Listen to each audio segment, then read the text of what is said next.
The Populist Guide to 2020, a book review. Ideas, like seasons, come and they go. But unlike the seasons, the change in ideas are not the result of some predetermined course, but come from the combination of spiritual upheavals and echoes from a material substrate. Alright, that's enough of the poetry. The main idea that many anti-establishmentarians in the United States and elsewhere have gravitated towards recently is populism. Cristobal and Sagar Angetti, co-hosts of the YouTube broadcast Rising, have attempted to give voice to this populist idea through the medium of the 2020 presidential race. Hence the book's name, The Populist Guide to 2020. The book itself is a distillation of the op-ed-like essays that the two hosts read on their program called the, quote, Radar. So if you are familiar with the show, much of the material you likely have already heard before. The book is divided into 4 sections: core rot, media, identity, and theories of change. The first section, the one on core rot, is essentially a recapitulation of some of the major motifs of criticism leveled at the contemporary socio-political order of the United States.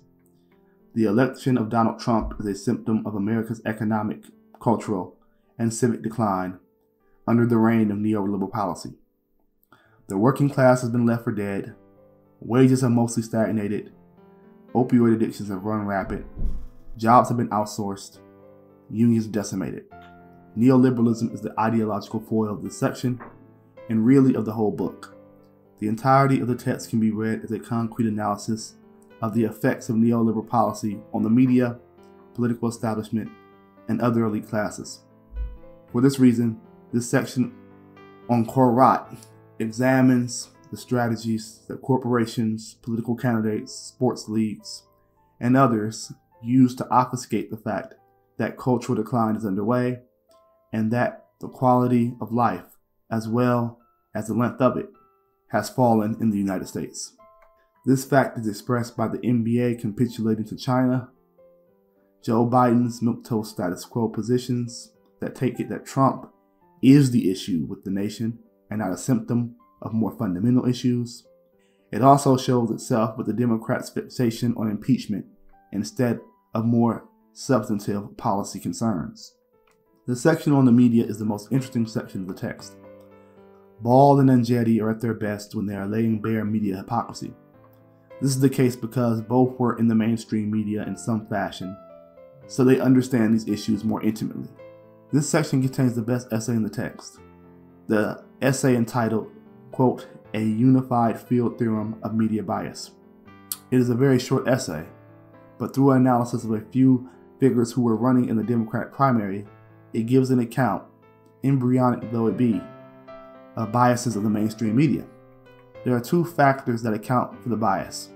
First, there's the issue of cultural dissimilarity. That is, the media has a bias against candidates that has ideas that don't fit into a pre-established mold or pattern. Quote, Asian techies are supposed to develop the latest AI, not lead the revolution to put humanity first. Democratic women veterans are supposed to varnish the party's hawkish creed, not doggedly pursue diplomacy and engagement while calling out the American war machine.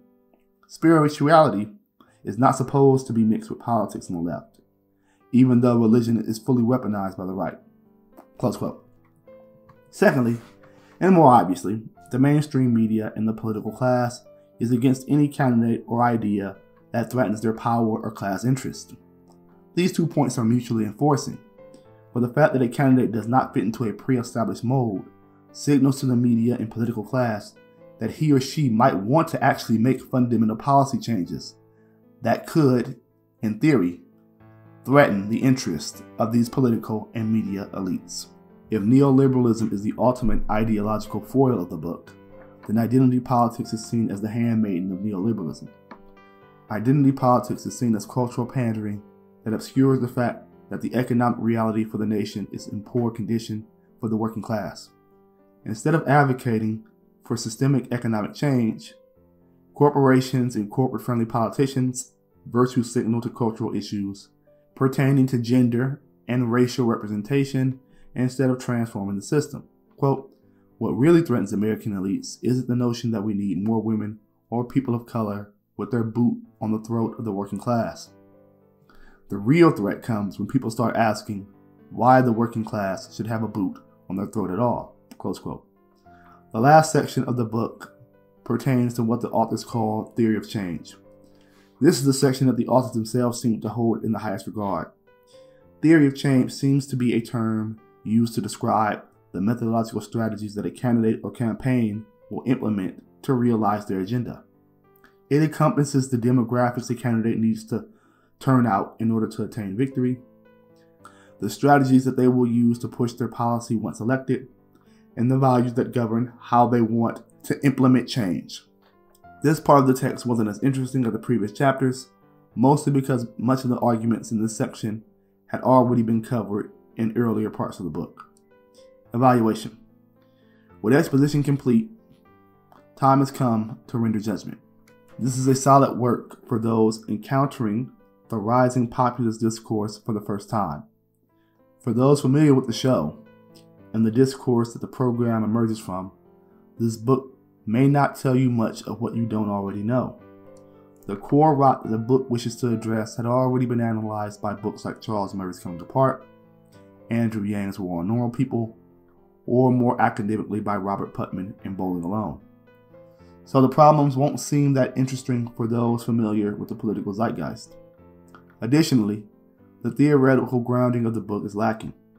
Despite the term populism being in the title of the book, there is no discussion of what the term populism means, no definition, no historical analysis, no references to works on the subject. A negative definition can be deciphered from how the word is contrasted with the way that neoliberalism is used in the text. But then there is no definition of neoliberalism given either. But one can tell from the context that the term neoliberalism is meant to contrast with the outsourcing, anti-union, and corporatist economic policy that is dominant in the United States. For point of clarity, neoliberalism, strictly speaking, is both a school of economics and an ideology that made refinements to the classical liberalism of thinkers such as Adam Smith, David Ricardo, and other members of the English and Scottish Enlightenment.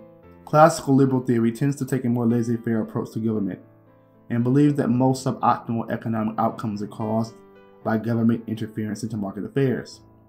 Historically speaking, the neoliberal movement gained dominance after the shortcomings, or apparent shortcomings, of Keynesian economics in the 1970s and early 80s. Some of the intellectual architects of this ideology are Ludwig von Mises and Friedrich Hayek. As far as policy is concerned, neoliberalism is a system that emphasizes the deregulation of the economy, liberalization of free trade, privatization of state-owned enterprises, etc. Getting back to the main part of our review, I do think that the authors know what neoliberalism and populism mean, but it appears that they were in such a hurry to get their concrete analysis of contemporary politics going that they neglected a theoretical grounding in a historical analysis. What is more, the book doesn't offer a subtle enough look at identity politics. Whatever shortcomings identity politics may have, the authors don't deal with the subject in the most charitable fashion. They instead choose to see identity politics only as the handmaiden of corporate interest. I'll link some other articles and books about identity politics below so that viewers can make up their own mind. Lastly, the text does not really talk about any of the problems that populist regimes have experienced elsewhere and how populism would fare differently in the United States if it actually were implemented. Overall then, I would recommend the text for those who have not watched the excellent web show that the authors have created.